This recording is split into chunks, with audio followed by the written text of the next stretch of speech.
ایک شاگرد نے اپنے استاد سے پوچھا، استاد جی یہ آخرت میں حساب کتاب کیسے ہوگا؟ استاد نے ذرا سا توقف کیا، پھر اپنی جگہ سے اٹھے اور سارے شاگردوں میں کچھ پیسے بانٹے۔ انہوں نے پہلے لڑکے کو 100 روپے، دوسرے کو 75، تیسرے کو 60، چوتھے کو 50، پانچویں کو 25، چھٹے کو 10، ساتویں کو 5 اور جس لڑکے نے سوال پوچھا تھا اسے فقط 1 روپیہ دیا۔ شاگرد بلا شبہ استاد کی اس حرکت پر دل گرفتہ اور ملول تھا۔ اسے اپنی توہین محسوس ہو رہی تھی کہ استاد نے آخر اسے سب سے کمتر اور کم مستحق کیوں کر جانا۔ استاد نے مسکراتے ہوئے سب کو دیکھتے ہوئے کہا، سب لڑکوں کو چھٹی، تم سب لوگ جا کر ان پیسوں کو پورا خرچ کرو۔ اب ہماری ملاقات ہفتے والے دن بستی کے نان بائی کے تنور پر ہوگی۔ ہفتے والے دن سارے طالب علم نان بائی کے تنور پر پہنچ گئے،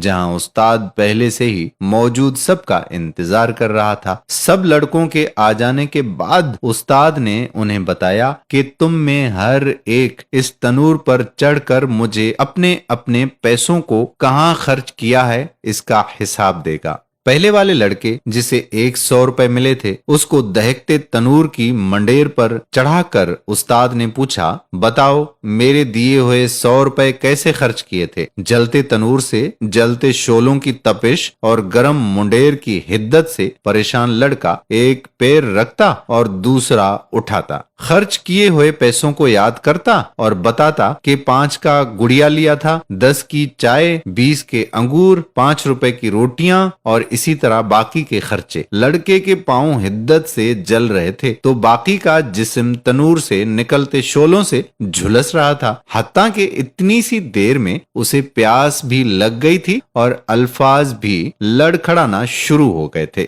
بمشکل حساب دے کر نیچے اترا۔ اس کے بعد دوسرا لڑکا، پھر تیسرا اور پھر اسی طرح سے باقی لڑکے، حتیٰ کہ اس لڑکے کی باری آن پہنچی جسے 1 روپیہ ملا تھا۔ استاد نے اسے بھی کہا کہ تم بھی تنور پر چڑھ کر جاؤ اور اپنا حساب دو۔ لڑکا جلدی سے تنور پر چڑھا، بغیر کسی توقف کے بولا کہ میں نے 1 روپے کی گھر کے لیے دھنیا کی گڈی خریدی تھی، اور ساتھ ہی مسکراتا ہوا نیچے اتر کر استاد کے سامنے جا کر کھڑا ہو گیا، جبکہ باقی کے لڑکے ابھی تک نڈھال بیٹھے اپنے پیروں پر پانی ڈال کر ٹھنڈا کر رہے تھے۔ استاد نے سب لڑکوں کو متوجہ کر کے اس لڑکے کو خاص طور پر سناتے ہوئے کہا، بچوں یہ قیامت والے دن کے حساب کتاب کا ایک چھوٹا سا منظر نامہ تھا۔